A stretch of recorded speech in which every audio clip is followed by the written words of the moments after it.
أعوذ بالله من الشيطان الرجيم. یوسو نو پاتې شي که دې دپاره داسې یو سیستم جوړ شي دلته چې کم نوجوانان او هغوی ته واله شي او د ورځې په ورځې ته یو پراګرس هم دغه کېږي چې یاره کم روډ هم وکړو نو هغوی چې رواني خصوصا د مازدیګري ماښامي کې شي نو هغه چې کوم ځای ورته ښکاري بس په هغه ځای باندې دغه کوي نو هغه هم یو ډېر زوی وي نو هغې کې که داسې کسې مې بیا څوک دا رالر کوي نه په دې شو په دې دغه پسې هم خلکو تړلي ځینې خلک داسې دا به یو صحیح طریقې سره شي. ډېره مننه دي. مرغۍ زموږ سابقه ایم پی ای او منسټر شریک شوې د هغې په دوا کې را سره شریک شوې او بیا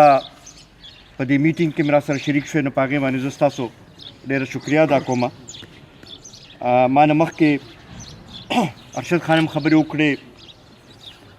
نورو ارګنایزر صاحبان هم خبرې وکړې. دې ځله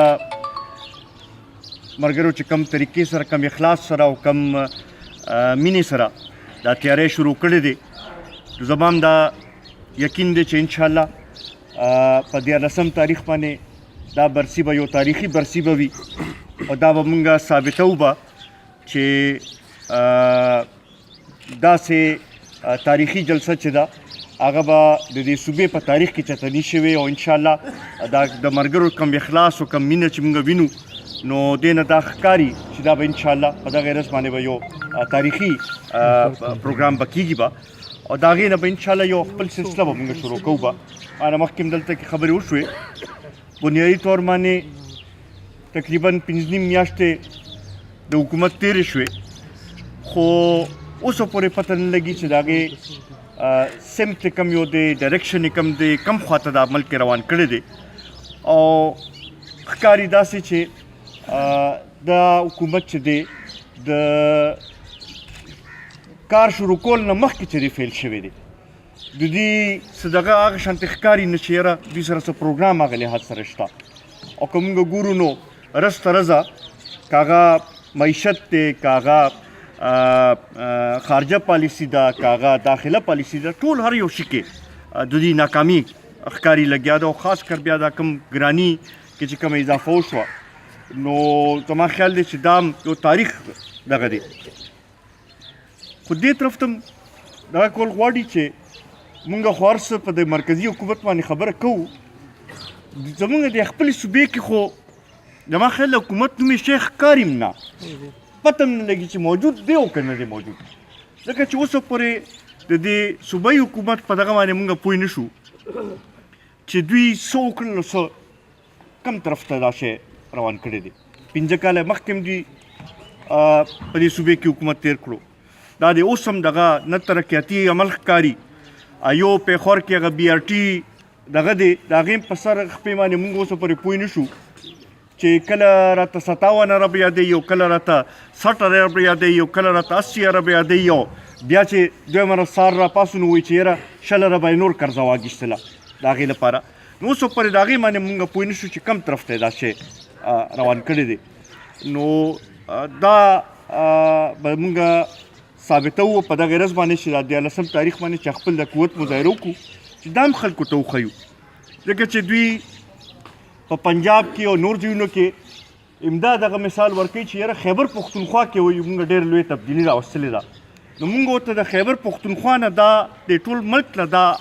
خیال غواړو چې بی په دې خیبر پښتونخوا کې خو کم از کم نه په 15 کالو کې مونږ وکتل او نه په دې 15 میاشتو کې مونږ څه تبدیلي ولیدله بلکې زمونږ دا صوبه چې ده دا نورم خراب حالاتو ته را مخامخ شوی ده زمونږ خلک چې دي هغه د نورو مشکلاتو ته را مخامخ شوي دي نو دا شی به دغه کوو به او په دغه ورځ باندې به مونږ دا پیغام چې دی د ټول ملک له به دا ورکوو به چې که دوی دا وایي درته چې خیبر پښتونخوا څه دوی بدل کړو نو دا د دوی غلط بیاني ده د خیبر پښتونخوا حالات چې دي هغه د رست رضا خراب شوي دي هغه فاټا چې کم مونږ وی چې زمونږ د هغې رونو یو مشکلاتو کې کمی راغې هغه هم اوسه پورې د هغوی په خپل دغه پوه نه شو چې کم طرف ته دا عمل روان کړی دی یو ورځ راپاسي وایي چې ادغام شوی دی او بس دا سلسله مونږ تیزو دویمه ورځ ګورنر راپاسي وایي چې زه کمیټي جوړ د ګورنر د هغې سره څه دغه پاتې دی چې هغه پکې فیصلې کوي نو دا د دې وضاحت پکار دی او دې نه د شکوکو شبهات راپاسي چې یاره دا فاټا چې ده دې سره دوی هغه ادغام کم هغه څه چې هغه دوی هغه شانتې نه مخکې بوتله غواړي د شهید وطن حیات محمد خان شیرپو کردار د هغوی جدوجهد د هغوی قرباني د هېڅ چا نه پټه نه ده او په دغې ورځ باندې به مونږ دا خلکو ته ښیو چې قومي وطن پارټۍ چې دی د شهید وطن حیات محمد خان شیرپو په شکل کې د سټیشن کورونو په شکل کې د شیرپو په شکل کې ډېر قربانۍ ورکړي دي او دلته کې امن راوستلو لپاره دلته کې د دې صوبې د خلکو د ترقۍ لپاره د دې صوبې د خلکو د حقوق ګټلو لپاره د قومي وطن پارټۍ یو اهم کردار دی او دا به ورته مونږ ښیو چې که مونږ پارلیمان کې یو که نه یو که مونږ په اسمبلو کې یو که نه یو که مونږ اقتدار کې یو که نه یو مونږ به کم از کم د دې خاورې ترجماني به کوو به د دې خلکو ترجماني به کوو به او خپل سیاست په همغه شان جاري ساتو زه نو اوس پورې د هغې باندې مونږ پوه نه شو چې کم طرف ته دا شی روان کړی دی نو دا به مونږ ثابتوو په دغه ورځ باندې چې د 18 تاریخ باندې چې خپل د قوت مظاهره وکړو چې دا هم خلکو ته وښیو ځکه چې دوی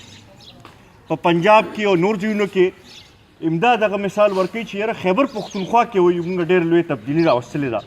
نو مونږ ورته د خیبر پښتونخوا نه دا د ټول ملک نه دا خیال غواړو چې بی په دې خیبر پښتونخوا کې خو کم از کم نه په 15 کالو کې مونږ وکتل او نه په دې 15 میاشتو کې مونږ څه تبدیلي ولیدله بلکې زمونږ دا صوبه چې ده دا نورم خراب حالاتو ته را مخامخ شوي ده زمونږ خلک چې دي هغه د نورو مشکلاتو ته را مخامخ شوي دي نو دا شی به دغه کوو به او په دغه ورځ باندې به مونږ دا پیغام چې دی د ټول ملک له به دا ورکوو به چې که دوی دا وایي درته چې خیبر پښتونخوا څه دوی بدل کړو نو دا د دوی غلط بیاني ده د خیبر پښتونخوا حالات چې دي هغه د رست رضا خراب شوي دي